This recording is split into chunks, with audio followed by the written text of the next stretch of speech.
வணக்கம். இஸ்ரேல் ஈரானின் அதிமுக்கிய 100 இலக்குகள் மீது 200க்கும் மேற்பட்ட இஸ்ரேலிய விமானங்கள் அலை அலையாக சென்று பாரிய தாக்குதல் ஒன்றை மேற்கொண்டுள்ளது. இரவு 1 மணி தொடக்கம் 13 அதிகாலை வரை தாக்குதலை நடத்தியது. இத்தாக்குதலில் இஸ்ரேலின் F-35 விமானங்கள் உட்பட 200க்கும் மேற்பட்ட விமானங்கள் தாக்குதலை மேற்கொண்டுள்ளன. ஈரானின் அதிமுக்கிய நிலையான அணு செறிவூட்டல் நிலைகள் மீதும் ஏவுகணை கட்டமைப்புகள், ட்ரோன் உற்பத்தி செய்யும் தளங்கள், ஏவுகணை தயாரிப்பு மையங்கள் என்பன மீது பாரிய தாக்குதல் ஒன்றை இஸ்ரேல் வெற்றிகரமாக நடத்தி முடித்திருக்கின்றது. இத்தாக்குதலில் ஈரானின் அதிமுக்கிய இராணுவ தளபதிகளும் மிக திறமை வாய்ந்த விஞ்ஞானிகளும் கொல்லப்பட்டுள்ளனர். இஸ்ரேலின் அதிரடி தாக்குதலில் ஈரானின் அதிமுக்கிய தளபதியான ரெவல்யூஷன் கார்ட் படைப்பிரிவின் முக்கிய தலைவர் சுலைன் குசைன் சலாமி மரணம். இரண்டாவதாக ஈரானின் படைத்துறை தளபதி முகமது பக்காரி கொல்லப்பட்டுள்ளார். மூன்றாவதாக பெஹ்ரூன் ராணுவ கட்டளை தளபதி சொலாம் அண்ட் ரஷீத்தும் கொல்லப்பட்டுள்ளார். அதிமுக்கியமான அணு செறிவூட்டல் பகுதியைச் சேர்ந்த 6 விஞ்ஞானிகளும் கொல்லப்பட்டுள்ளனர். அதிமுக்கிய ராணுவ தளபதிகளும் பெருமளவான படை வீரர்களும் கொல்லப்பட்டுள்ளனர். ஈரான் மீது நடத்தப்பட்ட இந்த பெரும் தாக்குதலுக்கு ஆபரேஷன் ரைசிங் லயன் என்று பெயரிட்டுள்ளது. எழுகின்ற சிங்கம் என்ற பெயரிட்டுள்ளது. இந்த தாக்குதலில் ஈரானின் அணு செறியூட்டும் மையங்கள், ராணுவ கட்டமைப்புகள் என்பன பாரிய சேதமடைந்துள்ளதாக ஈரான் ஒப்புக்கொண்டுள்ளது. அணு செறிவூட்டல் 90% இலக்கை எட்டிய போது அடுத்த 10% அணுகுண்டு தயாராக இருந்த வேளையில் அதி துல்லியமான இஸ்ரேலின் புலனாய்வான மொசாட்டின் தகவலை அடுத்து இந்த திடீர் தாக்குதல் மேற்கொள்ளப்பட்டுள்ளது.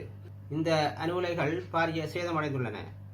ராணுவ கட்டமைப்புகள், விஞ்ஞான ஆய்வுக்கூடங்கள் என்பன பாரிய இழப்பை சந்தித்துள்ளது. இத்தாக்குதலுக்கு நீண்ட காலமாக இஸ்ரேல் தயார்படுத்தலில் ஈடுபட்டிருந்தது.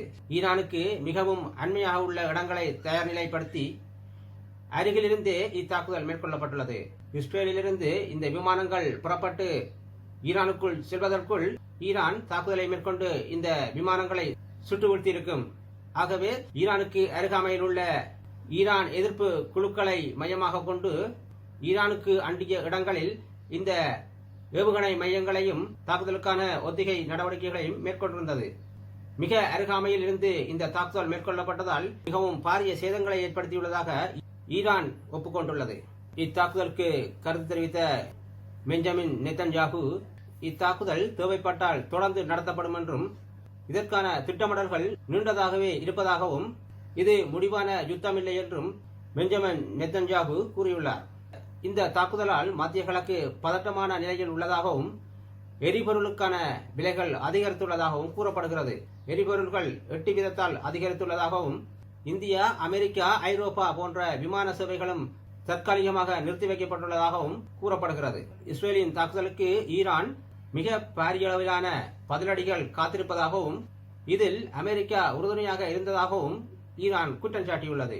இந்த வெற்றிகரமான தாக்குதலை இஸ்ரேல் தனியே செய்து முடிக்க முடியாது என்றும், அமெரிக்காவின் துணையுடனேயே இது நடத்தப்பட்டுள்ளதாகவும், இந்த இரு நாடுகளும் பாரிய விளைவுகளை சந்திக்க வேண்டி வரும் என்றும் ஈரான் தரப்பிலிருந்து கூறப்பட்டுள்ளது.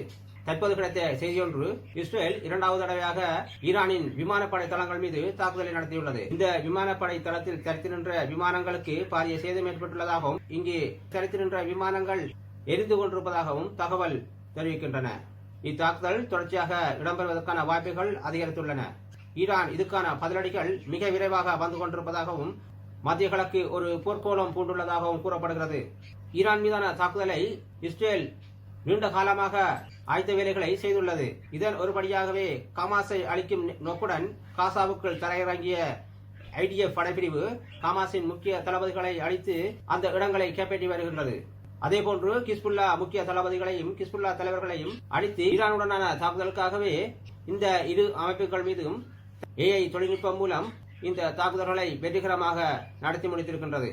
தற்போது நடைபெற்றுக் கொண்டிருக்கும் காசா, லெபனான் மீதான தாக்குதல்கள் மற்றும் ரஷ்யா உக்ரைன் தாக்குதல்கள் AI தொழில்நுட்பம் பரிச்சாத்திக்கும் ஒரு இடமாகவே இதை பார்க்கக்கூடியதாக இருக்கின்றது.